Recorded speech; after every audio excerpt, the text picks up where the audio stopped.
Good morning সবাইকে। বৈপ্লবিকের একটা নতুন ভিডিওতে আপনাদের সবাইকে স্বাগত। আমি সৌরভ, আমি চ্যানেলের হোস্ট। যারা প্রথমবারের জন্য আমাদের ভিডিও দেখছেন তারা আমাদের কন্টেন্ট চেক করতে পারেন। আমরা classic, contemporary literature and world literature এই তিনটে নিয়েই কথা বলি। ওয়ার্ল্ড লিটারেচারটা যোগ করে দিয়েছি, প্রথমে ছিল না ওটা। তো যদি চ্যানেল এবং কন্টেন্ট পছন্দ হয় সাবস্ক্রাইব করতে পারেন। যারা আমাদের পুরনো সাবস্ক্রাইবার তাদেরকে ওয়েলকাম ব্যাক। তো আজকের যে ভিডিও থাম্বনেলে বুঝেই গেছেন যে আর 2 মাস বাকি আছে 2025-এর। এই 2 মাসে কী কী ভিডিও মিনিমাম, ম্যাক্সিমাম নয়, মিনিমাম কী কী ভিডিও আসবেই। তার কারণ বেশ কিছু ভিডিও, বেশ কিছু বইয়ের রিভিউ এবং বেশ কিছু আলোচনা পেন্ডিং আছে। তো এই লাস্ট 2 মাসটা একটু জমজমাট করে তোলার চেষ্টা করি, সেটা নিয়ে আজকে কথাবার্তা বলবো। তো আজকে মোটামুটি 13টা মতন ভিডিওর কথা বলবো, যে ভিডিওগুলো আমাদের পরবর্তী এই 2 মাসের মধ্যে ডিসেম্বর 31 ডিসেম্বরের মধ্যে আসবেই। সেগুলো মিনিমাম, সেটা একদম প্রথম থেকে আমি বলে দিই যাতে এক্সপেকটেশানটা ঠিকঠাক সেট থাকে। আনরিয়ালিস্টিক এক্সপেকটেশান বা কম এক্সপেকটেশান কোনোটাই যেন না হয়। প্রথম যে বইয়ের রিভিউ আসবে সেটা হচ্ছে অরণ্যের অধিকার। পড়ে ফেলেছিলাম বহুদিন আগে, কিন্তু রিভিউটা আনা হয়নি। এটার রিভিউ অবশ্যই আসবে। মহাশ্বেতা দেবীর কালজয়ী উপন্যাস, দুর্ধর্ষ উপন্যাস আর কি এটা বলা যেতে পারে।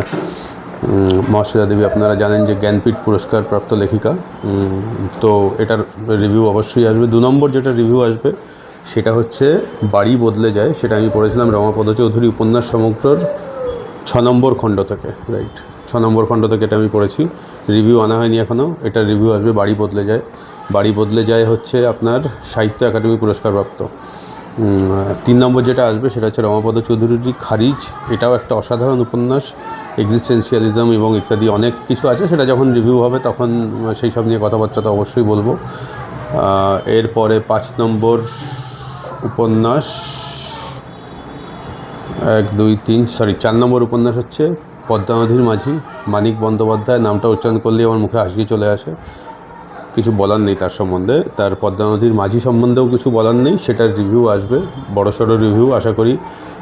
যেরকম রিসার্চ করে রিভিউ বানাই এপিকের ক্ষেত্রে, দুর্ধর্ষ লেখার ক্ষেত্রে, সেরকমভাবেই বানানো হবে। এইগুলো গেল হচ্ছে, এই হচ্ছে প্রথম 4টে। 5 নম্বর হচ্ছে এই চ্যানেলে কখনো শিশু সাহিত্য নিয়ে কথাবার্তা হয়নি, এইবারে হবে। অবন ঠাকুরের লেখা, দেখতেই পাচ্ছেন, খুবই পরিচিত উপন্যাস। নালক, খুব ছোট্ট বই, আনন্দের বই। এটার একটা রিভিউ করব। শিশু সাহিত্য নিয়েও কথাবার্তা বলা দরকার অবশ্যই। 6 নম্বর হচ্ছে মতি নন্দীর সাহিত্য একাডেমি পুরস্কারপ্রাপ্ত বই সাদা খাম। এইটার একটা রিভিউ আসবে। এটাও আমার বছরের একদম শুরুর দিকে পড়া হয়ে গেছিলো, রিভিউ আনা হয়নি। এই এরপরে যেটার রিভিউ আসবে সেটা হচ্ছে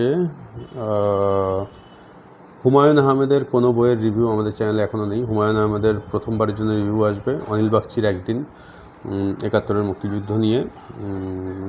71-এর মুক্তিযুদ্ধ নিয়ে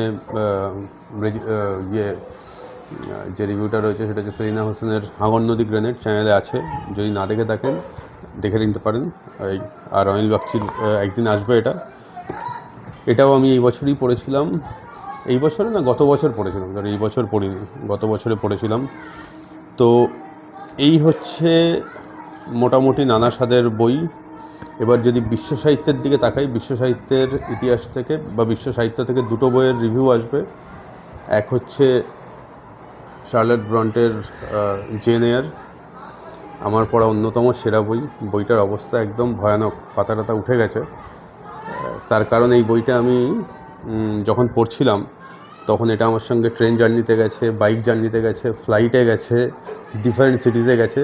এই জন্যে বইটাকে আর প্রিজার্ভ করা যায়নি। জেনারেলি আমার পড়ার কন্ডিশন এরম নয়, কিন্তু বিভিন্ন ব্যাগের মধ্যে থাকা, প্যাকিংয়ে থাকা, প্যাকিং আনপ্যাকিংয়ের ফলে বইটার এই অবস্থা হয়েছে। Doesn't matter. ভয়ানক বই আর কি, দুর্ধর্ষ বই, আমার পড়া অন্যতম সেরা বই জীবনের। এর স্মৃতি তো কোনোদিনই ভুলব না আর কি। রিভিউ আসবে অবশ্যই জেন এয়ার। তারপরে লাস্ট যে বইটার রিভিউ আসবে সেটা হচ্ছে বর্দার বই, ফিওদর দস্তয়েভস্কির দ্য হোয়াইট নাইটস বা হোয়াইট নাইট। এটা খুবই বিখ্যাত ক্লাসিক, একদম গোড়ার বই। এই বই, এইটা বা জেন এয়ার, এই দুটো বই এরকম বই, এইখান থেকে বহু সিনেমা করা হয়েছে, বহু অ্যাডাপ্টেশন করা হয়েছে, কপি করে গল্প উপন্যাস লিখে সেগুলোও হিট হয়ে গেছে এরকম। এগুলো হচ্ছে একদম গোড়ার দিকের বই। ভীষণই গুরুত্বপূর্ণ ওয়ার্ল্ড লিটারেচারের ক্ষেত্রে। দস্তয়েভস্কি সম্বন্ধে কী বলবো, ম্যাটিনি আইডল আর কি, বুঝতে পারলে। তো এই হচ্ছে বিশ্ব সাহিত্যের ব্যাপার। এরপরে যেটা আসবে সেটা হচ্ছে যে জিনিসটা নিয়ে কথাবার্তা খুব একটা হয় না, সেটা হচ্ছে একটা অমর চিত্র কথা নিয়ে একটা ভিডিও বানাবো। অমর চিত্র কথার নিয়ে ভিডিও যখন হবে তখন বিস্তারিত হবে। আপাতত সামনেই যে বইটা রয়েছে, অনেকগুলো বই রয়েছে, তার মধ্যে সামনে বিদ্যাসাগর অমর চিত্র কথা নিয়ে একটা ভিডিও আসবে। সেটা বেশি মানে বানাতেও বেশ ইন্টারেস্টিং হবে। এটা একটা জিনিস। সাবস্ক্রাইবারের রিকোয়েস্টে বেশ কয়েকজন সাবস্ক্রাইবার রিকোয়েস্ট করেছিলেন যে ইংরাজি বই পড়তে শুরু করতে গেলে সহজ কী ধরনের বই দিয়ে শুরু করা যায়। তো সেটা নিয়ে একটা আসবে যে ইংরাজি বই পড়তে শুরু করতে গেলে একদম শুরুতে কী ধরনের ইংরেজি বই পড়া যায় যাতে সেই বোঝাটা খুব সহজসাধ্য হয়, সেটা নিয়ে একটা ভিডিও আসবে সাবস্ক্রাইবারের অনুরোধে। লাস্টের দিকে আরেকটা ভিডিও আসবে, সেটা হচ্ছে সারা বছর কী বই পড়লাম, তার মধ্যে ইংরাজি বাংলা সবই থাকবে, যাই পড়েছি সেটা নিয়ে একটা ভিডিও হবে। এবং একদম শেষে মোস্ট প্রবাবলি 31 ডিসেম্বরে সামনের বছর অর্থাৎ 2026-এ এই চ্যানেলে মিনিমাম কী বই পড়া হবে সেইগুলো নিয়ে একটা ভিডিও থাকবে। সেটাও গুরুত্বপূর্ণ, সামনের বছর কিসের কভারেজ হবে আমাকেও এটা মাথায় রাখতে হবে, বা ব্রাদার একটা ভিডিও করে সেটাকে একটা এস্টাবলিশ করতে হবে। তার কারণ এত বই আছে, সেই বইয়ের মধ্যে কোন বই পড়বো আর কোন বই পড়বো না ডিসাইড করতে না পারলে ব্যাপারটা ছাড়াবেড়া হয়ে যায় আর কি। সেটা যাতে না হয়, যাতে একটা সমান তালে এবং একটা ডিফাইন্ড অবজেক্টিভ নিয়ে চ্যানেলটা এগোতে পারে, সেই জন্যই সেই ভিডিওটা করা হবে। মোটামুটি এর বাইরে আর কিছু নেই। এই যে বললাম যে লাস্ট 2 মাসে এই ভিডিওগুলো আসবে, মনে হয় 12টা বা 13টা ভিডিওর নাম বললাম, আরও বেশ কিছু আইডিয়াজ আছে। এই যে ভিডিওগুলোর কথা বললাম এগুলো হচ্ছে মিনিমাম, এর থেকে কমে মানে এগুলো আসবেই আর কি, এবং এর থেকে কমে কিছু আসবে না। কিন্তু তার বাইরেও আসবে ভিডিও, আসতে থাকবে, শর্টস আসবে ডিফারেন্ট টাইপের, কিছু আপনার যাকে বলে যে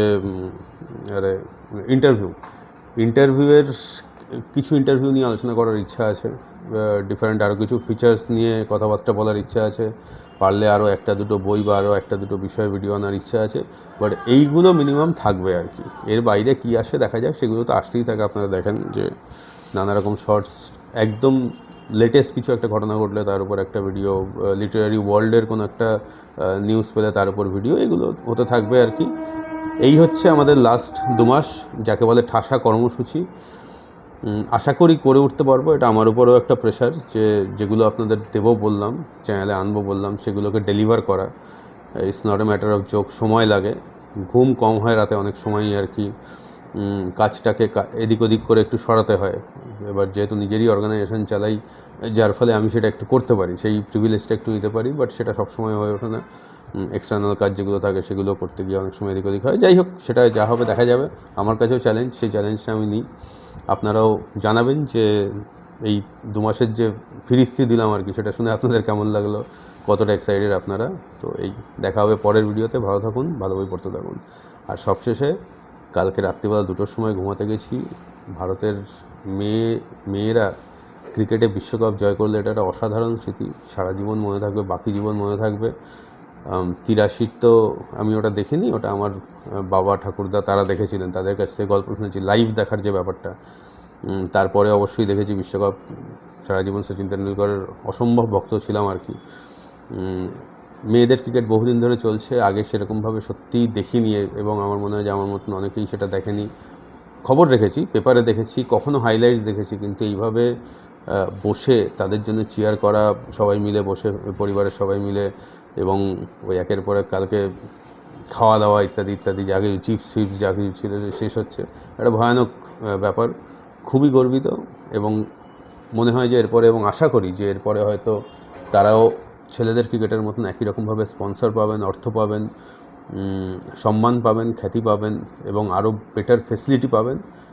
আর সবশেষে আশা করি এই ঘটনার পরে বাবা মায়েরা তাদের মেয়েদেরও ক্রিকেট শিখতে পাঠাবেন, তাদের আটকে দেবেন না যে মেয়েদের ক্রিকেট ফিল্ডে কী করার আছে আর কি। কী করার আছে সেটা তো কালকে আমরা দেখে নিলাম, এবং লাস্ট প্রায় 15-20 দিন ধরে আমরা দেখছি যে কী করার আছে। আশা করি বাবা মারা উদ্বুদ্ধ হবেন, তাদের কন্যা সন্তান যদি ক্রিকেট শিখতে চায়, ক্রিকেটটাকে পেশা করতে চায়, তাদেরকে আটকে রাখবেন না। এই কথা বলে শেষ করি। দেখা হবে পরের ভিডিওতে। ভালো থাকবেন, ভালো বই পড়তে থাকুন।